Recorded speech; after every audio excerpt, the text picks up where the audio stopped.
खबरों का lunch box. नमस्कार, मैं हूं अमन गुप्ता और आप सुन रहे हैं रेडियो मनी 9 पर खबरों का लंच बॉक्स।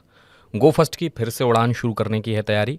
महिला सम्मान प्रमाण पत्र पर नहीं कटेगा टीडीएस और क्यों महंगी होने वाली है आपकी खाने की थाली, बताएंगे आपको इस बुलेटिन में। इसके अलावा बिजनेस फाइनेंस से जुड़ी कई और भी खबरें हैं, तो शुरू करते हैं खबरों का लंच बॉक्स। कर्ज के संकट में फंसी निजी एयरलाइन गो फर्स्ट की 27 मई से उड़ानें फिर शुरू करने की है तैयारी। विमानन कंपनी ने पायलटों को एक्टिव मोड में रहने को कहा। कंपनी ने परिचालन संबंधी कारणों का हवाला देते हुए 26 मई तक अपनी सभी उड़ानें कर दी हैं रद्द। इससे पहले एयरलाइंस ने 19 मई तक उड़ानें की थी रद्द। गो फर्स्ट की उड़ान 3 मई से हैं बंद। एयरलाइन ने कहा कि जल्द ही यात्रियों को पूरा रिफंड किया जाएगा जारी। कंपनी ने हाल ही में दिवाला और अपने परिचालन के पुनरुद्धार के तहत एनसीएलटी में दिवालिया होने के लिए किया था आवेदन। आटा, मैदा, सूजी और गेहूं से बनने वाले दूसरे प्रोडक्ट्स महंगे होने की फिर से बढ़ गई आशंका। इससे आपकी थाली हो सकती है और महंगी। दरअसल मंडियों में नई फसल के गेहूं की आवक और सरकारी एजेंसियों की खरीद के बावजूद गेहूं की कीमतों में देखा जा रहा है उछाल। मई में अब तक कीमतों में करीब 100 रुपये प्रति क्विंटल की आ चुकी है तेजी। बुधवार को दिल्ली में गेहूं का थोक भाव 2,395 रुपये प्रति क्विंटल दर्ज किया गया। अप्रैल अंत में 2,300 रुपये प्रति क्विंटल से नीचे था भाव। गेहूं का भाव ऐसे समय बढ़ रहा है जब इस साल देश में रिकॉर्ड उपज का अनुमान और मंडियों में नई फसल की आवक है। एयू स्मॉल फाइनेंस बैंक ने 2 करोड़ रुपए से कम वाली एफडी पर फिर बढ़ाया ब्याज। 7 से 10 दिन वाली एफडी पर आम नागरिकों को मिलेगा 0.25% से लेकर 7.20% तक का ब्याज।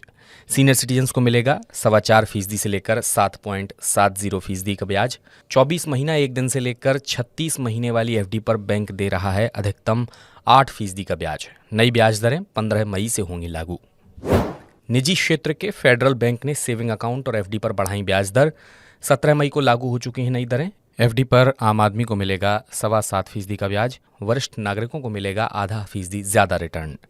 फेडरल बैंक के सेविंग अकाउंट पर मिलने वाला इंटरेस्ट रेट जुड़ा है रेपो रेट से, इसलिए रेपो रेट में उतार चढ़ाव से आता है इसमें भी बदलाव। महिला सम्मान प्रमाण पत्र पर मिलने वाले ब्याज पर नहीं कटेगा टीडीएस। जो भी ब्याज मिलेगा उस आय पर निवेशकों को टैक्स स्लैब के हिसाब से देना होगा इनकम टैक्स। सीबीडीटी ने किया डाकघर बचत योजना के लिए टीडीएस प्रावधान को अधिसूचित।